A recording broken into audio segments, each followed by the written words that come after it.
Power always begins in silence, long before the world realizes a throne is being built, long before anyone senses the shift in the air, long before a man's presence begins to weigh differently on the room. And if you listen carefully, truly listen, you'll hear the subtle creak of the universe rearranging rearrangements. Gretsch itself around someone who has finally decided to stop living as prey and start living as principle. Every empire is born inside a man who grows tired of bowing, tired of apologizing for his own pulse, tired of waiting for permission from a world that rewards obedience with invisibility. You can feel it in your bones when that transformation begins, a strange tightening of purpose, a refusal to keep dissolving into the expectations of others, and that is when a man steps into the shadowed realm the powerful never speak of. Understand this, the masses worship fairness only because they have no access to leverage. The powerful worship advantage because they understand leverage is fairness in a world that only bends for those who bend it first. Look at any hierarchy, any institution, any order. Beneath every rule carved in stone lies a second rule written in smoke, whispered from mentor to successor, passed down to ensure the illusion of equality remains intact while the machinery of dominance grinds on beneath it. You were raised on the visible rules: be kind, be transparent, be cooperative, but the invisible rules laugh quietly behind that curtain: be strategic, be unreadable, be necessary. And somewhere inside you, you've always known this, even before the world betrayed you enough to have to confirm it. There's a reason your instincts flare when someone tells you to just be yourself. They never mean it. What they mean is, be harmless so I don't have to adjust myself around you. And once you realize this, innocence becomes a luxury you can no longer afford. This world rewards the man who can see not just actions but incentives, not just words but the pressure beneath them, not just relationships but the bargaining positions held in silence. And here is the truth your competitors hope you never learn. People don't respond to your intentions, they respond to your leverage. Your politeness does nothing if your presence does not alter the room. Your kindness is meaningless if your absence is not felt. Your loyalty becomes a leash if it is offered to those who never earned it. A man who understands this begins to change subtly, then drastically. His decisions sharpen. His patience thickens. His silence grows heavier. He starts examining not only the behavior of others, but the architecture of interaction itself. He begins to ask different questions. What does this person gain by being near me? Where is the leverage in this exchange? What does their respect cost them? And slowly, almost imperceptibly, he stops reacting like a man and starts evaluating like a strategist. The world senses the shift, even if it doesn't understand it. People begin to hesitate before speaking to him, unsure of what he's thinking, unsure of how their words will land, unsure of whether this is a man they can sway or one they must negotiate with. This is the first doorway of dominance becoming unreadable.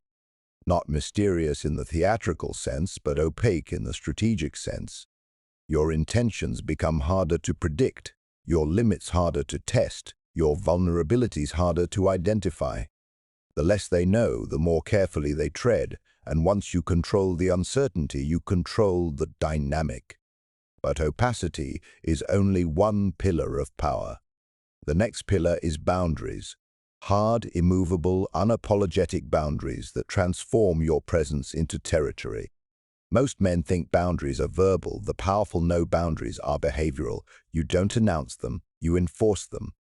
A man who carries boundaries in his spine does not need to raise his voice. People feel the line before they cross it. They sense the consequences before they test them. And here is a Machiavellian truth no one admits. Boundaries are respected only when your absence hurts more than your presence. If walking away cost you nothing but cost them something, your boundary becomes law. You become someone who must be considered, someone whose preferences must be accounted for, someone whose standards shape the room. And this brings us to the third pillar, selective conflict. A weak man fights every battle because he has no strategy. A powerful man fights only when the outcome strengthens his position. He saves his energy for high-leverage moments. He understands that conflict is currency, and like any currency, its value depends on scarcity. When you fight rarely but decisively, the world pays attention. People learn to read your silence as a storm warning. They understand that when you finally move, the result is irreversible. But the deepest shift, the shift that begins rewriting a man from the inside, is the adoption of strategic perception. Most people walk through life blinded by immediacy, trapped in the emotional fog of every interaction, reacting without thinking, surrendering power through reflex. The powerful view life like a map, every person a piece, every desire a lever, every environment a board. And once a man begins thinking this way, his emotional reactions fade. His judgment clears, his impulses weaken. You can almost see the internal rewiring. The space between stimulus and response grows wider, and inside that widening space lies absolute power. He no longer asks, "Why did this happen?" He asks, "Who benefits if I respond to this?" He no longer asks, "How do I win this argument?" He asks, "What do I lose by engaging?" He no longer asks, "What do they think of me?" He asks, "What do they want from me?" This shift is the beginning of psychological sovereignty, and when a man becomes sovereign, the world reorganizes itself around him. People begin to over-explain themselves in his presence, hoping to stay in his good graces. Others begin to avoid unnecessary conflict with him. Some try to impress him, some try to imitate him, but none can ignore him. His presence enters the room before his body does, and even those who dislike him respect him, because power is felt long before it is understood. And yet, sovereignty alone is not enough. A man can be sovereign and still be sabotaged if he does not pair it with the next layer, ambiguity. The greatest advantage in any hierarchy is unpredictability. The moment people can read you, they can manage you. The moment they can predict you, they can play you. The moment they can categorize you, they can confine you. But a man who remains just out of reach, whose motives are plausible but never confirmed, whose strategy is sensed but never mapped, whose decisions feel inevitable yet inexplicable, becomes someone others must adapt to constantly. He becomes a variable they cannot control. And this is where power begins to compound. The less predictable you are, the more cautious they become. The more cautious they become, the more control you gain. The more control you gain, the fewer battles you must fight. The fewer battles you fight, the stronger your position grows. And eventually, the strategist reaches a point where his moves appear effortless, natural, quiet, where victory requires no announcement, where presence alone enforces order. At this stage, his power is not loud, not aggressive, not theatrical. It is serene. It is heavy. It is unmistakable. And here is where most men fail. They believe power is the roar. But the roar is for animals. The real power is the quiet arrangement of circumstances so that outcomes bend in your favor without force. Power is when your silence makes others nervous. Power is when your restraint feels like a threat. Power is when your restraint feels like a threat. Power is when people treat you carefully without knowing why. And if you felt even a flicker of this becoming inside yourself, then understand you are already standing at the doorway the masses never discover. Every man who tries to keep the peace eventually becomes a pawn in someone else's war. Not because he is weak, but because peace without power is an invitation for predators, and neutrality in a competitive world is simply another word for surrender. The man who refuses to draw lines eventually gets crossed, and the man who avoids conflict eventually becomes a playground for those who don't. The game punishes passivity. The world belongs to those willing to confront, decide, and enforce. And here we reach the rule the powerful guard most fiercely. The masses must believe one thing while the powerful operate by another. This is the split reality of every civilization. The crowd is fed morality, the rulers study mechanics. The many are told to be transparent, the elite move in silence. The many are told to obey, the elite question everything. The many are told to follow the path, the elite build the road beneath it. And here is the uncomfortable truth. Systems do not survive without this division. They require spectators who admire the game without learning its rules. They require compliant workers who mistake obedience for virtue, routine for stability, stagnation for morality. The masses are offered instructions that preserve the machine. The powerful cultivate rules that bend the machine. And once you learn these hidden laws, the world stops looking chaotic. Suddenly, everything becomes readable. People become predictable. Opportunities become visible. Confusion dissolves into clarity. Instead of asking, why is this happening? You begin asking, which rule is being exercised here? Instead of feeling outmaneuvered, you recognize the underlying mechanics. Instead of reacting emotionally, you begin responding strategically. This knowledge doesn't make you paranoid. It makes you prepared. It gives you a map in a world where others wander blindly. But knowledge is only the doorway. A man can understand the laws and remain powerless if he does not turn them into strategy. Yep, bro. Awareness is not dominance. Awareness is potential. To truly control the game, you must convert every lesson into method, every observation into leverage, every instinct into positioning. And strategy, real strategy, is the art of winning without revealing your intent. Understand this, power is never taken by accident. It is accumulated through small, deliberate, invisible moves executed long before anyone notices. Most men lose not because they lack ambition, but because they navigate without a map. They act from emotion, impulse, insecurity. They swing wildly at every provocation, exhausting themselves in pointless battles that yield nothing. Meanwhile, the strategist moves with structure, foresight, and discipline. Strategy is not brilliance, it is restraint. The discipline to think before you move. The discipline to act only when the action strengthens your position. The discipline to reject reactions that cost more than they reward. A true strategist chooses his battles the way a surgeon chooses incisions, precisely, sparingly, decisively. He understands that energy is finite and conflict has a price. The average man fights everything. The strategist fights only when the outcome elevates him. He is willing to appear weak if it protects his advantage, willing to be silent if speech reveals too much, willing to lose small battles to secure large victories. What looks like humility is calculation. What looks like avoidance is positioning.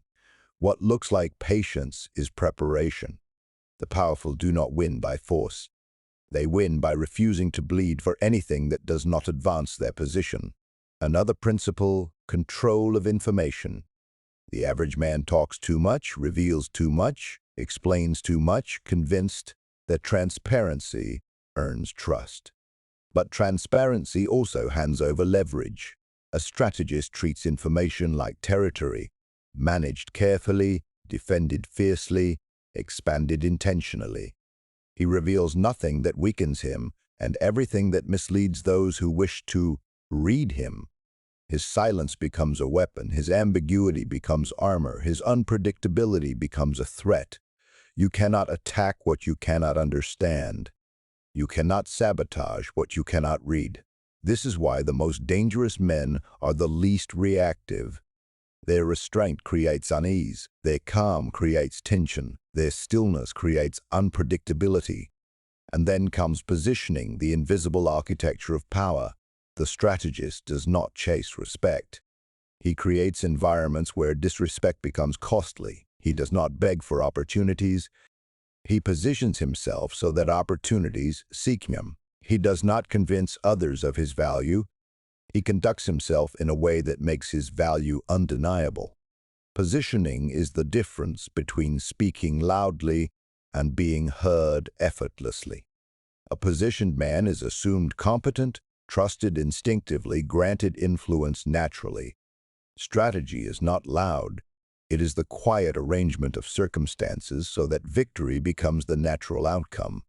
But strategy also involves pressure, the subtle manipulation of emotional currents that guide human behavior. People are governed by impulses, fear, pride, ego, desire, insecurity. The strategist understands these forces, studies them, leverages them. He uses scarcity to create desire, silence to create anxiety, authority to create compliance, uncertainty to create caution. He guides people without appearing to guide them, influences them without appearing involved. To outsiders, his wins look accidental. Only he knows the orchestration behind them. But none of this is possible without emotional detachment. The average man lets anger dictate his decisions. Pride dictates his speech. Insecurity dictates his worth. This makes him predictable, controllable, exploitable. The strategist treats emotions like weather, acknowledged but not obeyed. He does not respond to insults because insults reveal nothing valuable. He does not react from anger because anger blinds strategy. He does not chase validation because validation is a leash. Emotional neutrality is not coldness, it is sovereignty. It creates clarity others lack. It allows him to see openings others miss. Timing then becomes his blade. Acting too early reveals desperation. Acting too late reveals hesitation. Acting at the perfect moment reveals mastery.